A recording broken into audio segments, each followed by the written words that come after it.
Recognized Uncle Walker D01. Recognized Jay Sandlin D23. Hello, team. Today in the cave, we have novelist, Geeks Worldwide columnist, and host of the Who Would Win podcast, Jay Sandlin. Who Would Win is a debate podcast focusing on the burning questions we all have, like who would win in a fight between Cyborg versus Ultron. And recently had Tamsin McDonough, I hope I'm pronouncing that right, from the brilliant series Killjoys on to join their conversation. Jay also happens to be a Young Justice fan. Jay, thanks so much for joining us in the cave. I am thrilled to be here. Thank you for having me, Rich. Yeah, I'm whelmed. Absolutely. Fantastic. We're going to get to overwhelmed later. I hope so. I'm hoping. Yes. Before we begin, I want to remind everyone that our discussion episodes draw on anything and everything related to Young Justice, including both seasons of the series so far, the comics, and the video game. If you've not seen, read, or played all the material and are spoiler-wary, consider this your warning. And with all of that out of the way, let's dive in. So I touched on a couple of cool things in the intro, Jay, but tell us a little more about who you are and what you do out in the world. Well, that's a good question. I'm trying to put myself out there in the world with writing. I'm a writer. If you get nothing else from this, find me on Twitter at Jay Sandlin Writer. It's JAYSAND as in dog, LIN, writer. And my podcast with my other fellow writer, the despicable James Gavsey, is hashtag Who Would Win. Don't forget to search with the hashtag if you're looking us up on iTunes, Google Play, SoundCloud, Zencast, and we are part of the Geeks Worldwide Radio Network as well, where I also do some reviews and editorials. Nice. Awesome. How long have you been doing the writing? Have you been doing other things? Like, do you have a different career that you do also and including writing like most of us do? Oh, are you asking about my secret identity? Yes, exactly. Yeah, well, I'm a small business owner. I mean, that's the day job. That pays the bills. You know, we all do what we have to do so we can do what we love to do. Right. And it was when I actually started my business. I don't mean to jump ahead in our talk, but that was when I discovered Young Justice, the show. I loved the comic series in the 90s, but the show is probably the quintessential version of Young Justice for me. It came out in 2010, and I started my business early 2011. Oh, gotcha. And I was like a lot of people who start small businesses. I was stressed out. Yeah, I was working 8 to 8 every night. I had a brand new wife who was not, seeing me a whole lot. And it was rough. And the way that I first discovered Young Justice, unfortunately, was through YouTube uploads. Oh, right. Because it was the first couple of seasons were, before they really started cracking down on that, the first couple of seasons had been put on YouTube. And when I was stuck at the office by myself with, just the internet and, no other options, I got into watching clips or full episodes of it on YouTube. Mm-hmm. This was after I watched the first run on television. Right. I did watch the first run on television, but I fell away from it because of my schedule in starting my business. Sure. No, I get it.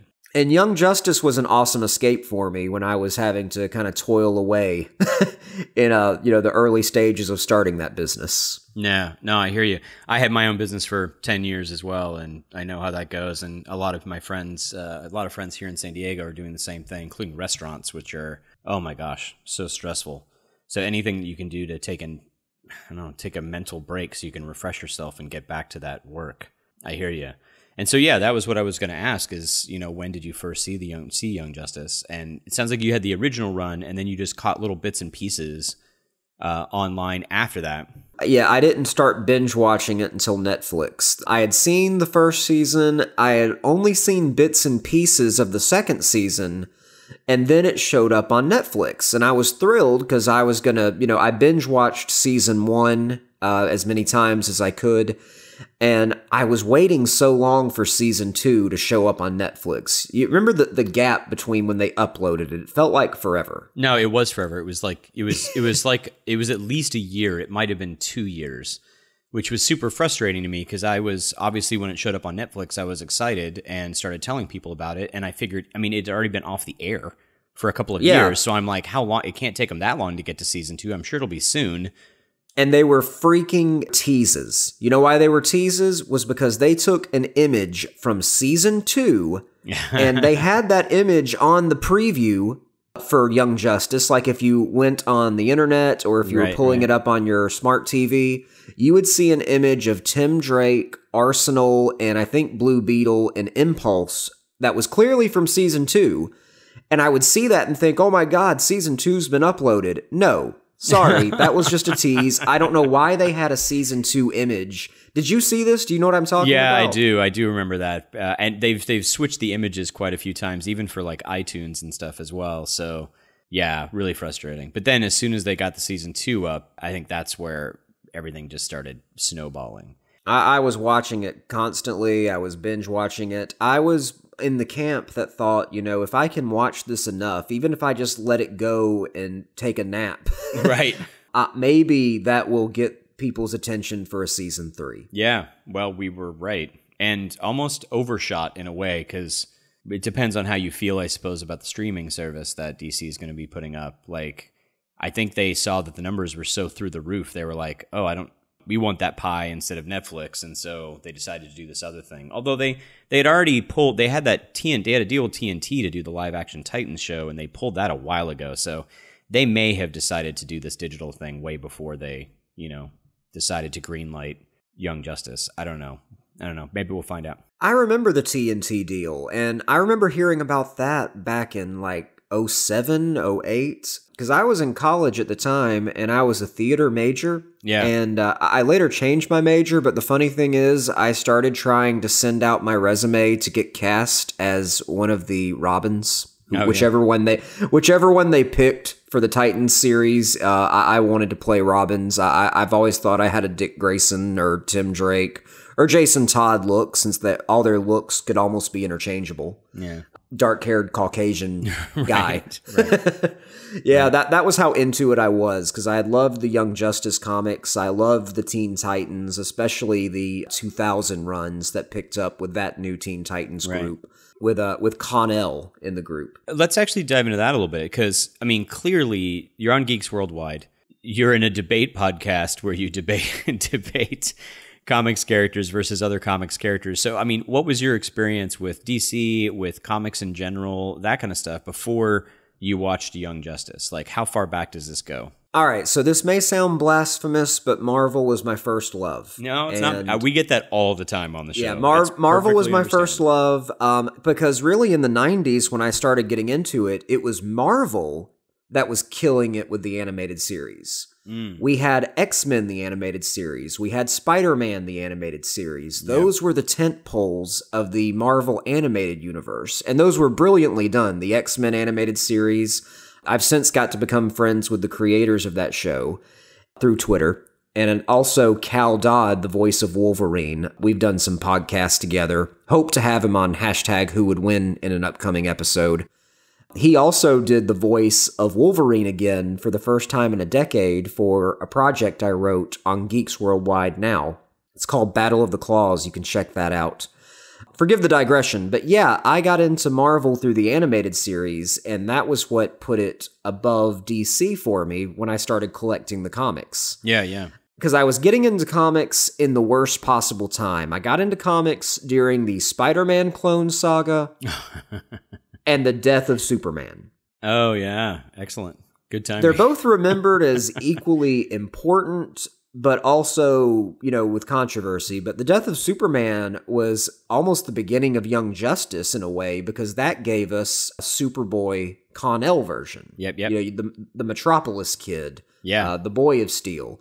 I loved his character. I've loved the idea of, someone who's had Superman's abilities in part thrust upon him and has no idea what to do with them. He's a very imperfect hero, and that's why I was drawn to him. Yeah, no, I don't disagree with you. I was actually working at a comic store back at that point in time. I was in community college. I just moved to Orange County, and I started working at a comic store, so because I needed friends and was trying to find my own people. And so about the time that all of that was going down, and I agree with you, I was intrigued by his character.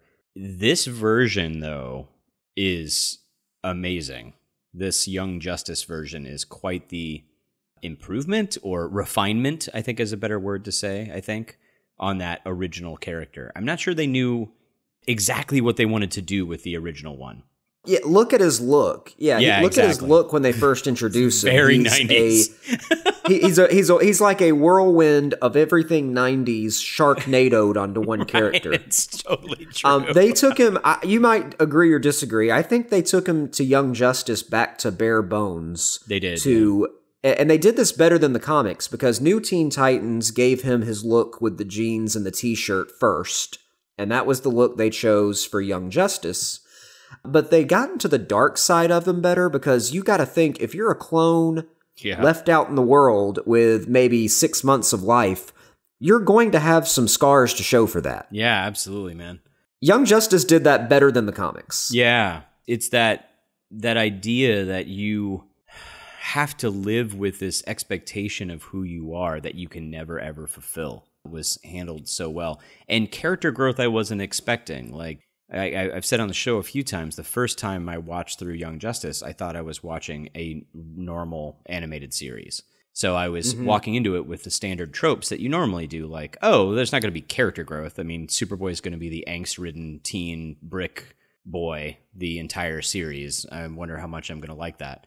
And it wasn't until it didn't take that long, but getting into like, particularly Schooled in episode 5, we're already starting to see character growth for him and change. And I was like, oh, okay, this is not what I thought it was going to be. Fantastic. Let's see how this ends up. And of course, by season 2, he's a leader and a experienced member of the team and that kind of thing. And it's just brilliant. Yeah, the key, I think, was the relationship with him and M'gann, and what does the clone have in common with the alien? Right. The clone and the alien is a beautiful sci-fi love story, in my opinion. I'm going to rip that off at some point when I'm doing some more writing in my own series. But yes, I love that, and I've always loved the speedsters. I've loved the Flashes.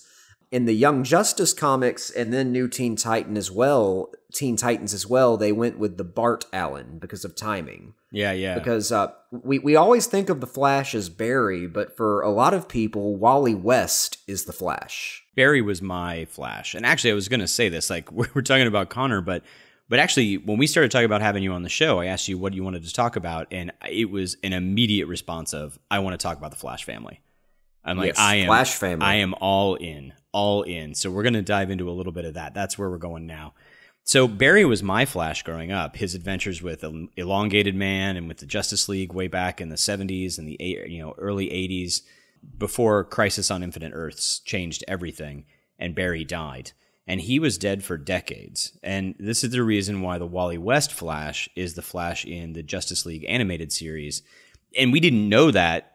Which Flash it was, like who this Flash was never revealed until the Star-Crossed 3-part movie, when they finally take his mask off and you see that he's a redhead and you're like, oh god, I thought he was Barry the whole time. Nope, he's Wally. I love Star-Crossed as well. That's a great show. Great series. And then on the Justice League Unlimited, Wally West is the Flash, but they reference Barry indirectly when there's a line for the Flash's episode where he has his appreciation day at the museum. Oh, yeah. And he's telling Batman, So he says, my uncle's coming in. Oh, no way. Oh, I never caught that. Oh, so there's some kind of lineage. They don't get into it. And also, Justice League Unlimited shares continuity with the earlier Superman, the animated series. Yep, absolutely. It's all the same, yeah. Mm-hmm. But there was a different Flash in the Superman, the animated series. Oh, the race around the world episode? Yeah. I have the unofficial fan theory that was Barry. Oh. Because there was a different voice. They were drawn differently. Slightly different personalities.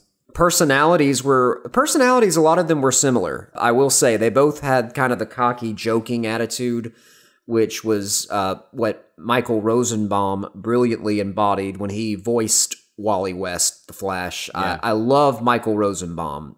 I got to give a shout out to my friends at Geek Vibes Nation.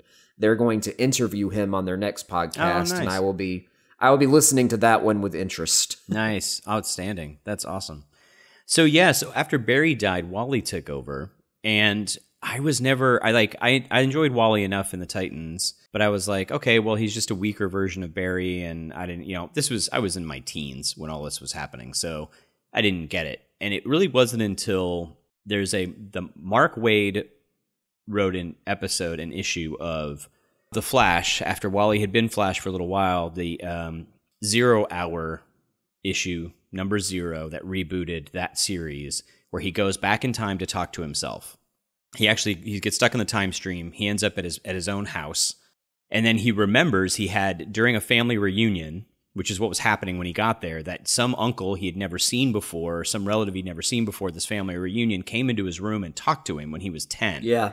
And one of his uncles or something. Yeah, one of my uncles or something. He looked just like my dad or whatever. And it turns out that it was him going back in time and just, oh, God, I'm just like tearing up. Like telling him how amazing his life is going to be, that all the because he's got like Flash posters all on the wall, because he was this huge, #1 Flash fan before he got the powers and realized Barry was his uncle. But just this, it really hammered home this thing that Mark Waid's so good at, which is finding what is the essential heart of a character and getting them on the page without trying to do some hot take on something. And instead, he's like, what is Wally's thing? Wally's thing is he loves being a superhero. He loves this. This is what he has been born to do. He does not, though his dad was not happy about him and didn't want him to be a dreamer and all that kind of stuff, he still didn't have the tragic backstory of Dick. That kind of thing just doesn't, it's not the same, right? That's when I learned to love Wally. No, he's the happy. He's not Batman. No, exactly. He's the optimistic superhero. I mean, you even see it in the semiotics. You see it in the colors of his costume with the bright yellow. Yep. He's proudly, and he seeks adventure. He seeks, to a degree, he seeks some fame. He seeks some acclamation, which we definitely saw in season 2 when he was Wally getting into Young Justice now. When he was disappointed that he had to bring the heart to the girl instead of going to fight, fight the adventure. Cold-hearted in season 1. Yeah, exactly. But he needed to go through that. And harking back to the Titans, that's what he was kind of like back in the Titans. And I think that's another reason why I thought he was fine as part of the group, but individually I wasn't as big a fan, because he had that turned up so high that it wasn't as appealing to me. And they did that so well in Young Justice. They got that same idea of what he was like when he was younger. And then that character growth again, that arc, that 5-year skip into year 2 where he's living with Artemis and he's just more of an adult and responsible, yet somehow still Wally. I would love to be living with Artemis too. I just would say, Kent Nelson gave him the best advice in the world when he said, "Find your own little Spitfire. Hint, hint. She's right in front of you." Right. Exactly. Yeah. Some people have made complaints about season 1. I think I misspoke earlier when I was talking about season 2. But about season 1, Wally's lack of maturity. Yeah. And why Artemis would even be into him. Do you think that was organic, or do you think that was forced? Because I'll admit I go back and forth a bit. There's always, you can see the underlying attraction between the two, but Wally does everything he can to dissuade her from pursuing those feelings. Is that fair to say? Maybe, but I have to say we just aired at the time of this recording this week, just 2 days ago. Today's Friday, so Wednesday. We just aired my co-host Emily's Super Sweethearts talking about their relationship in detail. I'm going to go back and listen to that. Yeah, it literally just aired, so you probably hadn't heard it yet. But she goes step by step through all of like the ups, the downs, the triggers, the fallbacks, all of the stuff with their relationship. It's amazing. Just have tissues ready, because when she talks about the end of season 2, I've listened to it twice and I'm crying. Well, with the ragweed I've had in Alabama, I have plenty of tissues ready. Don't worry. Okay, great. All right, so after we've spoken about all of this, at least so far, actually, let's take a step back. When we say the Flash family, we're not talking about just Barry and Wally. We're talking about Jay Garrick, Barry Allen, Wally West, Bart Allen. We're talking about the character of Excess. We're talking about the twins, the Tornado twins, Barry's daughter and son, right? This is a huge family. In addition to that, of course, we're also talking about his Rogues Gallery. And in fact, though the Rogues Gallery concept is kind of often attributed to Batman, he's literally his villain group are literally called the Rogues. So they embrace it. They almost embrace the, I don't want to call it the corniness, but right. the superhero mythos Yes. of having your arch rivals. The Flash, you could argue Batman, but I think Flash embraces it more. I absolutely agree with you. Particularly, again, hearkening back to that absolutely fantastic episode of Justice League Unlimited, where Orion and Batman, the two like stodgiest heroes in the Justice League, are going with Wally to this Flash museum opening, and Orion is telling Batman, like, why are you spending time with this moron? Like, why do you spend time with this man? He's not a warrior.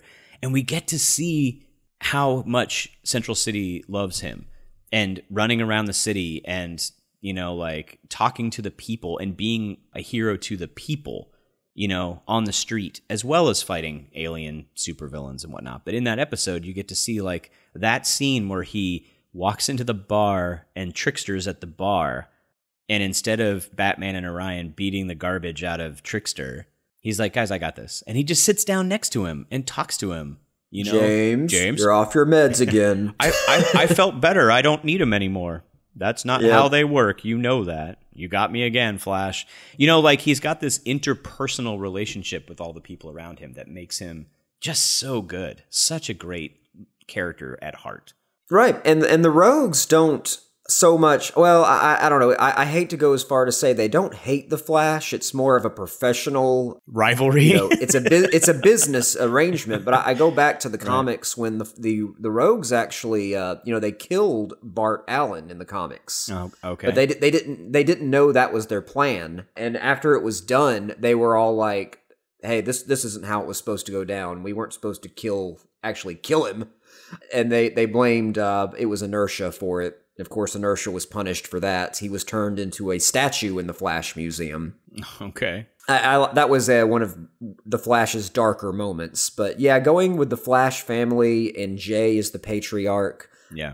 I love how they did that on Young Justice, and they did it in the live-action show as well this past couple of seasons. Yeah. With John Wesley Shipp. Yeah, absolutely. I mean, so now that we've kind of got an idea, here's the other thing. There's so much about the Flash that I think some people now they've seen the live action shows. They may have seen the original John Wesley Shipp show back in the 90s. But one of the things about the Flash, it's not just that he runs fast around a city and fights crime. The dude was a time traveling, dimension hopping. Like he spent a whole bunch of time with Iris in the 30th century or the 25th and the 27th century, and then he has I don't even know how many great granddaughter named XS, who is a member of the Legion of Superheroes in the 31st century as well. Like he has a legacy that he has seen with his own eyes throughout 1,000 years, down the line. And the fact that like they would use, say, the cosmic treadmill or his vibration powers to, before Crisis on Infinite Earths, to jump between worlds to go visit the Justice Society on Earth 2 and, all of these things. It's not just that he can run fast and punch people, you know what I mean? Like his power set is wide. And then they turn that to 11 with Wally, particularly in the recent comics where he's kind of become one with the Speed Force. Oh boy, that's a whole, that's a can of worms. I love how they use his powers differently, especially on the live action show recently when they got him hurling the lightning bolts. Right. That was something that a few people complained about, that if he could utilize the lightning, because you don't normally think of the Flash as a blaster or a distance fighter. Yeah. And I had to get used to that a little bit too. Yeah. I don't have much of a problem with it though, because they, again, like with Wally's powers that they have now, like he was vibrating through walls, which he couldn't do before, and then he vibrated through walls, but it caused the whatever he vibrated through to explode for a while because it made it unstable. And then he was able to impart speed into other individuals, like impart the Speed Force into other people so that he could basically pull them along in his backdraft. And he could do all these kind of interesting things that like I said, they kind of turned his powers up to 11, which I found was interesting. But when I was reading it, I was a little concerned in a way, like I don't have a problem with adding a few powers here and there, as long as it makes sense and like within the internal consistency of what you're doing, and it adds to the character. right? If you're just doing it because it's a cool special effect and it doesn't add to the story or the development of the character or his trauma or his drama, I should say, then that's a problem. Like for Wally, it was like, I can vibrate through walls, but if I do, I might take this building down. So, okay, now I have a problem, right? Like I have to get away or I have to save this one person. But do I take the building down to save one person? Okay, that's adding to the story. I'm cool with that.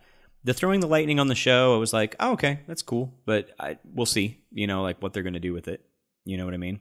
And on back to the vibrations, that was something Young Justice did well in the first season, where they were depicted as being, still the sidekicks or the heroes in training. They would reference abilities their mentors had, like Magan said she couldn't do the phase shifting yet, I think. Uh-huh. And Wally said, I haven't learned to vibrate through solid objects yet. Right. That added to the story to me, because it was saying these aren't fully realized heroes yet, but we're going to see them become that. Right, exactly. And we saw that in season 2. That's something I hope to see, and I think the artwork lends itself to the idea that we're going to see the team for the first time as fully realized heroes. Yeah, exactly. Minus Impulse, because Impulse is still on the sidekick side of things. Yeah, no, I agree with you on that. And I think they're all, it's basically, I'm assuming it's going to be this step. So the core team from season 1 are basically full-on Justice League level heroes. The team from season 2 are now going to be where the team from season 1 was in season 2. And then we'll get these new characters. We've seen Arrowette's going to be on the team. Spoiler's going to be on the team. Tracy 13 has been shown. So there's going to be new characters that are going to be moving into that vacuum and being trained by others, which I think is great. So what about the Flash family in season 3? What is their role? That's what's been on my mind. That's a really good question. And I think it really depends on what they end up doing with Wally. Does he stay dead? Does he not? Greg has said on several occasions in interviews that he's not a fan of the Speed Force. He doesn't quite grasp what that's supposed to be. I don't think anybody really does. No, and I don't disagree with that. I think it was introduced by, again, Mark Waid, and at first I was like, I don't know about this. This is weird. But as he wrote that story arc that introduced it, where characters like Johnny Quick, who thought he was using science, scientific formula to give himself his speed, ended up basically having a crisis of faith in his own abilities because Savitar was stealing Speed Force from speedsters. Like, it became a character-driven personal drama that was interesting, that could have been handled poorly by a different writer, but unfortunately has been handled poorly by different writers since then. Well, they keep it mysterious. They do. That's to their credit, because you don't want to unravel the Speed Force too much. Right. Because you get more questions than answers. So keeping it mysterious, kind of like they've done on the live-action show, that serves my taste. I personally will just weigh in and say that Wally will be back sooner rather than later in season 3. Yeah, I don't think I disagree with you. I'm interested to see what they do with it, though, because I was absolutely convinced. I was like, man, the end of season 2 gets me crying. It was so well written and presented. But I was like, but intellectually, I know he's, quote unquote, in the Speed Force. He'll be back. But then I started reading Greg and talking to Greg and him saying that Speed Force is just kind of a thing that he isn't quite grasping, or at least that's what he's presenting to the public. Meaning, oh yeah, and I guess if it was the Speed Force, like in the 80s, Barry died running it faster than he'd ever run before, and the only thing they found was his costume. And though they kept him dead for 25 years, it ended up being that he ran so fast that he became one with the Speed Force. They did the same kind of thing that happened in Justice League, the animated series, with their Flash when he was fighting the combined Lex Luthor Brainiac creature at the end of that series. He was literally running around the world in seconds and then get pulled into the Speed Force.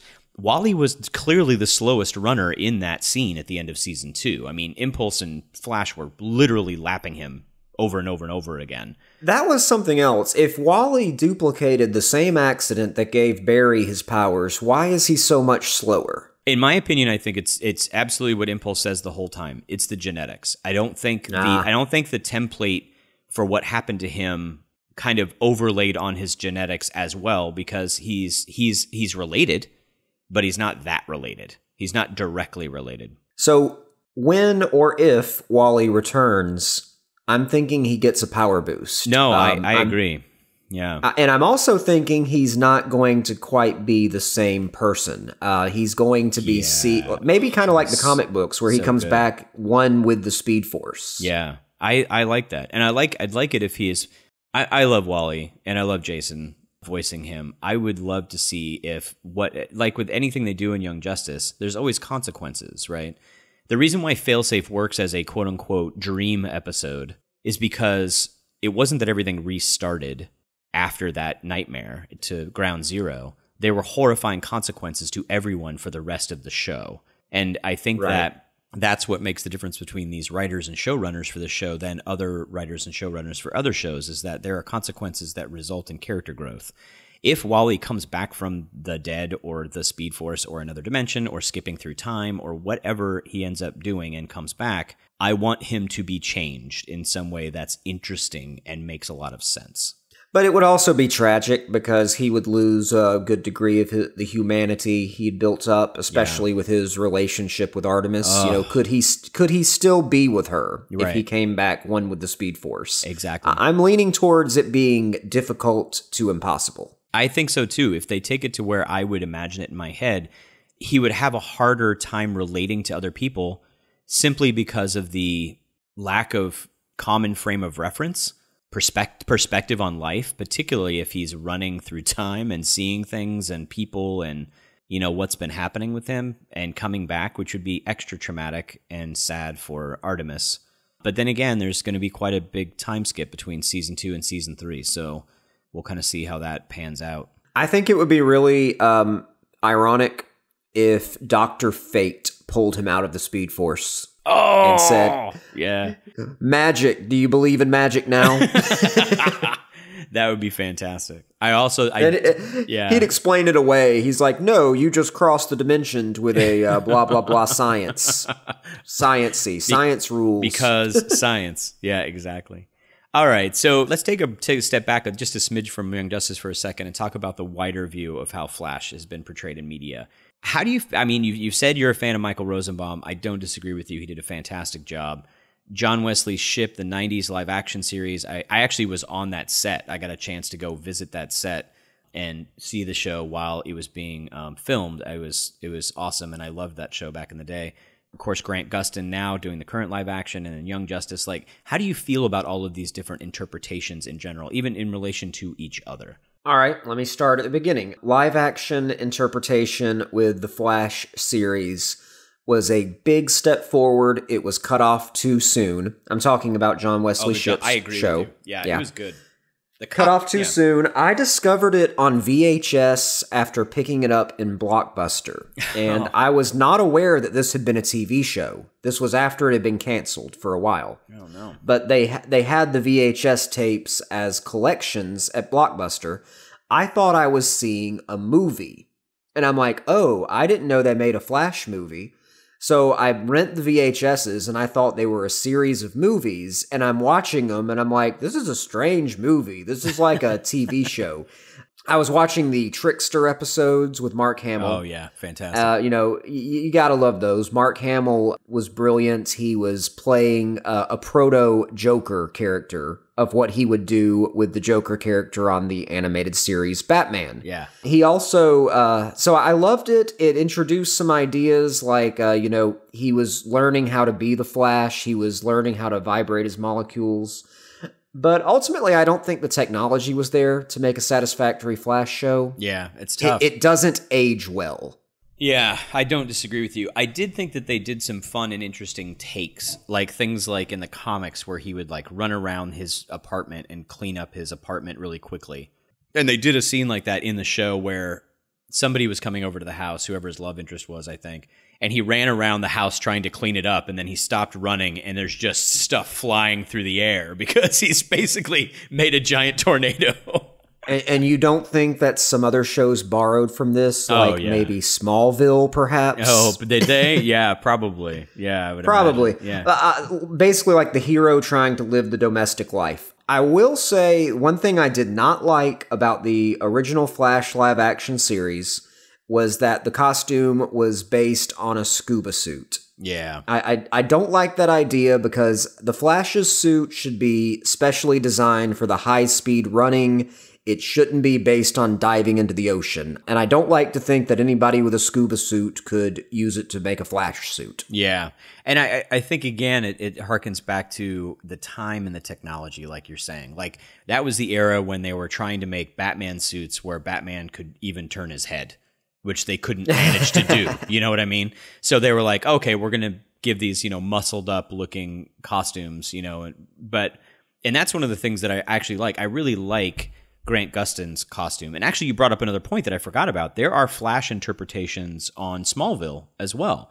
It's, if I remember correctly, it's a single Flash, but he goes by a bunch of different identities because he's kind of a lost kid. Yeah, they keep it ambiguous on Smallville as to which Flash he is, because he uses aliases. He was a very different reimagining. He was a runaway type character.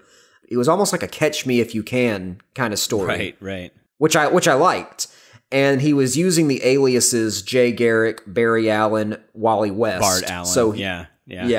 And he said, "Call me Bart." Yeah. So I think they were going for a Bart Allen, but it was the original Flash, so that was confusing. Yeah. He had the Barry Allen origin and the Wally West origin with the chemicals in the laboratory. But when they gave him a code name, I remember this. It was the episode called Justice, where they put the Justice League together. They gave everyone code names, and you're thinking, okay, he's the Flash. No, he was Impulse. And there was apparently, I got on the websites, and I was reading online at the time when that aired. I think this was like 2006 or 7. They said that the reason for that was a note from DC. Oh, okay. But I don't know why DC would have a problem with him being called Flash, so they went with Impulse. I like that one, but it was nothing compared to what they're doing now with the Flash and Grant Gustin. I think it gives it much more credibility and justice, pun intended, on the live action series now. Yeah, I agree with you. We've definitely reached an era of technology where we're able to show almost anything we want to see.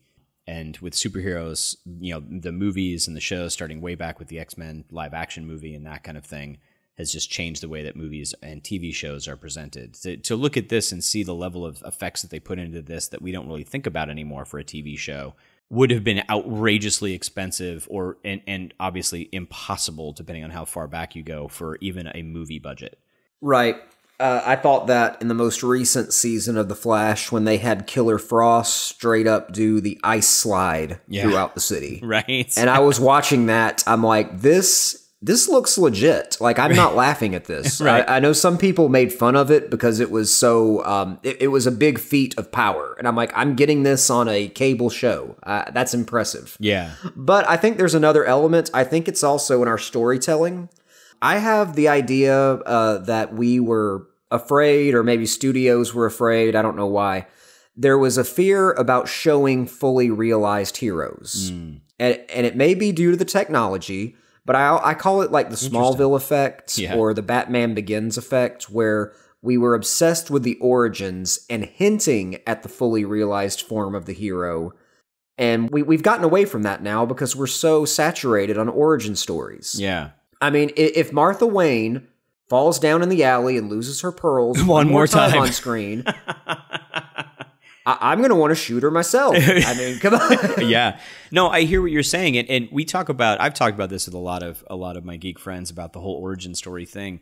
And I like how they did Spider-Man. We've seen that a million times. Spider-Man Homecoming. They drop us right in. We generally know what his origin is, or if you understand, that he's hinting at things, you can easily go look it up. But when these things first started, particularly decent comic movies, these were not in the public consciousness. Nobody knew who Iron Man was. Iron Man was a B, even C-string hero before that movie third tier at best. Yeah, and people are like, "Oh yeah, he's like the cornerstone of the Avengers," and you're like, "Dude, you didn't even know who this guy was before this movie." And this movie was amazing. And they weren't afraid to show a fully realized Iron Man. Right, exactly. And the show The Flash has not been afraid to show a fully realized Flash. Right, absolutely. Absolutely. That's still developing, but that doesn't mean he's not incredibly effective, right? See, I felt like on the Flash show with Grant Gustin, obviously they started from the beginning with his accident, so he had to put on some training wheels, he had to put on, he had to have that learning curve. Sure. But I was getting the feeling in season 2, and this goes for the Supergirl show on the CW as well. By season 2, I felt like this is the Flash. He knows what he's doing. He's been around the block a few times. Yeah, absolutely. And I think they did well with that. Now, Grant Gustin as the Flash is a different story. I did not totally accept him for a while. Mm-hmm. And I hate to give the reason. It's because I had him frozen in my mind. You know how sometimes you see an actor in a role and you can't shake that role? Sure, of course. I had him frozen in my mind as an antagonistic character from Glee. Oh, right. Right. And not just being antagonistic, but being very non-threatening on Glee. Right. Because he was singing and dancing to Michael Jackson, which he did very well. And it was hard to take him out of that context and put him in the Flash costume, because every time he would try to act tough, I would just picture him dancing to Smooth Criminal in my mind. Poor actor. When you get typecast like that, that's great. I'm glad he's broken out of that for you now. I also was like, oh, okay, this is...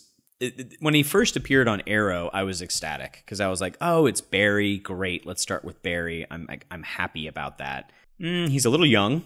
He's not how I picture him in my head. But that's okay. I'll try and do my best with this. But the actual character they were portraying, particularly his relationship with Felicity, was so endearing and so cute. And they seemed to get the heart of the character. The idea that he was a forensic, scientist for the police department. I was like, oh, thank you for... It's the little things that you kind of want to have be a part of the show. That maybe if he wasn't a forensic pathologist or forensic scientist for the police department, I guess it wouldn't make or break anything. No, I think we would have lost a lot if they had not put that as part of his character, because they made him a scientist. They gave him the crime background. I think we would have lost a lot if we didn't have that. I think so. Here's my point. I guess I don't disagree with you. It makes him a more interesting, deeper character. It's why he related to a character like the Elongated Man so well, because Elongated Man is actually a brilliant detective in the DC universe. Yes. And Flash could keep up with him intellectually, and they could work together, and it was really great, right? So it also makes him more, again, than just a speedster. He has lots of skills to offer. So I do not disagree with you. If they had changed it and done something else that I think would have been interesting within the whatever their internal consistency of the show was that they wanted to put on, I would have been okay if it made sense, but it wouldn't have felt as good to me because I feel like I have such a history with him in that role, right, as this forensic scientist. So I'm glad that they did that. They did make him younger than I was expecting. Well, I was not bothered by the age, but question for you, how did you feel when you saw that their Barry Allen had black hair? I was like purposefully not bringing that up because it's I bring this up all the time. I'm like, why do you give him black hair? You don't make Superman a towhead. Yeah. I realize he wears a full face cowl. Right. But all through the first season, it doesn't... I'm over it now. I've gotten used to it. Yeah. But all through the first season, I kept thinking that for age, and this is back to what you were saying, for age and look, and I don't know his name off the top of my head, but the Eddie Thawne actor looked more like Barry Allen. He totally did. You're absolutely right. And it sucks because I look at it and I'm going like, oh, God, he's not a blonde. But again, it's like burning in my head. Like I have a vision and I need to... I'm happy with being critical about storylines and about how you carry dialogue and how you're actually, whether you're... In many cases, I don't care that you change things in a character's surrounding story as long as you keep the heart of the character on the page. With Dick Grayson in Young Justice, for example, he's a computer hacker and he's got Tim's outfit. I mean, he's got Tim's abilities. Dick was never the computer hacker Robin. Correct. That's right. That's changed, but that's okay with me because it makes sense for the internal consistency of Young Justice. And they also kept everything else that was the heart of Robin, the Dick Grayson Robin, right? The laughing boy wonder, right? His parents dying in the circus. Haley Circus. Right, exactly. They had the Haley Circus episode, which made me just through the roof ecstatic. They kept those things. So changing something about a character isn't my issue. It's changing things that cleave to the heart of the character. So changing him into not a blonde is something that I was like, oh, that's unfortunate, but it's not something I'm really going to make a big deal about. It's fine. Let's watch and see how he brings it to the page. you know. And then I'm a total hypocrite because I have zero problem with changing Iris's look entirely. Or Wally's, for that matter. Or Wally's, that has some precedence in the comics, obviously, but I am a huge Candace Patton fan. Yeah. I mean, how charming and entertaining and funny and gorgeous is she? I'm probably gushing a little bit, but something funny I read, just an aside, is Grant Gustin is 6'4", and she's about 5'3" or 5'4". Oh my God. So she wrote, in most scenes when I'm standing with Grant, you won't see my legs because I'm on a box. That's funny. No, and see, that's the thing. I feel exactly the same way you do. It's like, why does him not being a blonde? I mean, it doesn't bug me enough to make any comments or care that much, but it's a gut reaction that I have to look at, like register.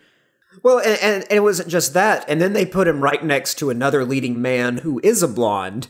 Right. And we're like, right. I don't know. And I love the Anyway, actor they had playing Eddie Thawne. I'm looking forward to whenever they bring him back on a more permanent basis.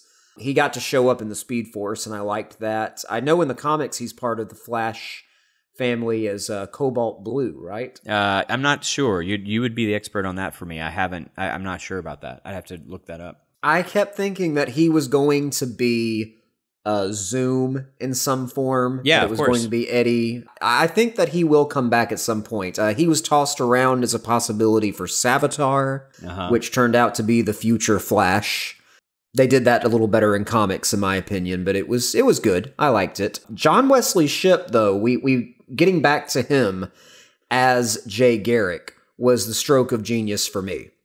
I see him as the Jay Garrick Flash now more than the Barry Allen. Nice. That's fantastic. Yeah, I don't disagree with you. And it's so dumb, but I just loved, I have some issues with the Flash TV series that I've mentioned on the show once or twice. We keep the show pretty positive. The time travel stuff is a little too loose for me, but I have to tell you, the scene when they have that little time travel hole and his helmet comes through and rolls around and hits the ground, and you see that, I got chills down my spine. Oh, yeah, I think I did. may have screamed in my house. And he says, "That's my cue to leave." Yeah, that's my cue to leave. I am gone. Yeah, I was like, yes, that's so amazing. I love it. And maybe just because I have such a warm spot in my heart for Jay Garrick, back in the day. And I would like to have... And Jay Garrick is the approachable Flash. He's the most mortal, because he's the slowest, if I'm not mistaken. I think he can hit the speed of sound at best. Yeah. Whereas the others are flirting with light speed and all that. Yeah. So he's more down to earth. I like Jay Garrick. I like his experience. I really have been trying to think of a way to feature him on a hashtag Who Would Win show. I just don't know who to put him up against. Yeah, no, I agree with you. Well, and the other thing too is, I have to think about this for a second, but I think I'm right. He's the only Flash family who doesn't wear a mask. He's the only one you're that absolutely he's right. the only one with a public identity without a mask. You could argue he might vibrate his face, or, it may not matter. My biggest question for Jay Garrick is, where does he hide the hat when he's not wearing it? That's fair.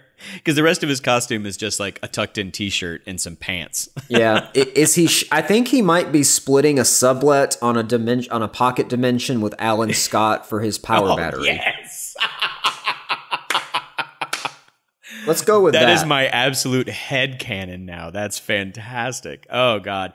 And of course, they call the landlord and complain that the rent is too high, right. Like old men would do.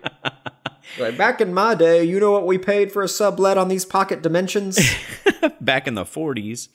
Yeah, all the 40s, man. Inflation, crazy. For those who may not know who we're talking about, Alan Scott is the original Green Lantern in the same way that Jay Garrick is the original Flash from back in the day. They were both different kinds of heroes, and then those comic lines were reinvented in the late 50s and early 60s to make their characters more science heroes. But Alan Scott's ring was magic-based, but it was basically very similar to the Green Lantern rings. The theory, I think, now is that a Green Lantern from the Green Lantern Corps had come to Earth and some magic using somebody or other used that as an inspiration. Yeah, it was the medal. His medal was a part of something called the Star Heart, which is like where Star Sapphire gets her powers. Yeah, not important, but no. You know. But we do see a picture of Alan, and I'm a big Alan Scott fan too. I got to meet his creator as well at Comic-Con one year before he passed. It was quite an honor.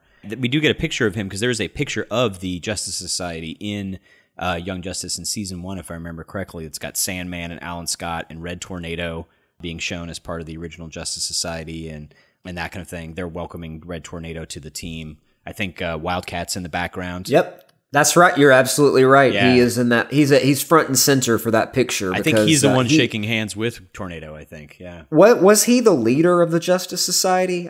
In some versions, I think he might be. Well, it flipped back and forth between him. I think it was him. The thing that was really funny about that, just like with the regular Justice League, is that you get like Wildcat, who is basically just a boxer. Yeah. And then you had the Spectre, who was an angel of God, and Dr. Fate, who you all know now, and Alan Scott. And you're like, Wildcat. Like, it's even worse than Batman, dude. You don't even... I love Wildcat, and you don't even have any gadgets, and you're trying to keep up with an angel of God and Dr. All right, so Fate. hey, here's an idea. Maybe in Young Justice Season 3, Wally is in the Speed Force, and he suddenly wakes up, and he's like, where's Artemis? Where's Uncle Barry? And he looks up, and he's surrounded by the Justice Society. Oh, that would be so great. And he has to have an adventure in the past, and Dr. Fate ends up having to send him back to the future. Oh, did I just say Back to the Future? You did say Back to the Future. You sure did. All right. Well, that was fantastic. So a couple of closing questions. When did you hear about season 3? I heard about it on Twitter with everyone else, probably when the pictures of the voice cast went around, you know, with them putting the fingers to their lips. Oh, nice. Now, I had heard the rumors before that, but that was when I had it confirmed for me. Nice. And then shortly after that, the images started coming in, and that's where the speculation began. Yeah, absolutely. You know, not the speculation about if it's coming back, but what's going to happen when it does. Right, absolutely. Yeah. Yeah, my phone exploded that day. I was recording with someone else, and for the show, and I like opened my phone, and I was like, oh my God, I've got like 1 million messages and text messages and Twitters and, you know, that kind of thing. I was like, guys, hold on. At that point, I had been conversing with Brandon and Greg, at least through email. And so Brandon was kind enough I was like, dude, we've heard these for years. Is this actually, this looks genuine? And he wrote me back and said, this is absolutely true. So I was just, oh my God, through the roof. So is there anything else that you'd like to add that we may not have covered during today's Flash Love Fest? Yeah, just I've got a book that I've released on Amazon right now. It is a children's book, and it is a fundraiser item. So if you want to get involved with that, you can check out my book on Amazon. It's Little Wolfie of River Hill School. The son of the big bad wolf arrives as a new student at a school populated by bear cubs and has to learn to fit in, or maybe he'll just blow the school down. I don't know. You'll have to read to find out. Did you tell me that the kids from one of your kids' schools did the art for that book as well? That's fantastic. I wrote this book earlier in the year for Read Across America, and I went to the school to read it. And after I read it, they made the book their art project. They gave me over 100 drawings, and we picked several of those. We put them together in book form, and we released it as a fundraiser. I didn't think anybody would care, but we sold the entire first run that we had printed, which was about 200 copies. Nice. So raise some money for the school that way, and you can, if you'd like to, your purchase on Amazon will go to my son's elementary school. I think it pays for some food for kids that might be behind on their lunches, or maybe just the club's activities, just elementary education, I guess you'd say. Otherwise, find me on Twitter at JSandlinWriter. Please leave a review for my podcast when you can. It's #WhoWouldWin on iTunes, Google Play, SoundCloud. I'm part of the Geeks Worldwide Network, and I'm hoping to have another announcement before the end of the year about my adult superhero novel. So stay tuned for that. Fantastic. So thanks so much, Jay, for coming to the cave with us, and thanks to everyone for sharing time with us as well. You can find us on Twitter at the YJ Files, on Facebook at Crashing the Mode, on Tumblr at theyjfiles.tumblr.com, and our website, crashingthemode.com. If none of that works for you, you can also email us, whelmedpodcast@gmail.com. If you enjoy our show, please consider sharing it with a friend. You can also support the show by giving us a 5-star review on iTunes or your podcatcher of choice. The ratings help move us up the search string, so people who are looking for similar shows will find us as well. If you do leave us a rating or review, please let us know, especially if you're outside the U.S. We have to look a little harder to find those. And even though Season 3 has been officially announced, please continue to spread the word to friends and family about the series. Hashtag buy YJ Comics on Comixology to help us get more stories sooner, and get yourself up to speed for the Season 3 premiere. And as always, be good to each other, and stay whelmed, everyone. You've been listening to Whelmed, the Young Justice Files podcast. Our hosts are Rich Howard and Emily Booza. Our editor and producer is Neil Powell. Our theme was composed by Emily Mio. Our logo was created by Kevin Bates. Whelmed is a fan-made podcast and is not officially affiliated with DC Comics, DC Entertainment, Warner Brothers Animation, and any other owners of Young Justice or its related source material. As such, these companies have sole ownership of all symbols, images, names, logos, and proprietary material related to Young Justice. Original content of this podcast is ours under Creative Commons. Thanks for listening, and stay whelmed.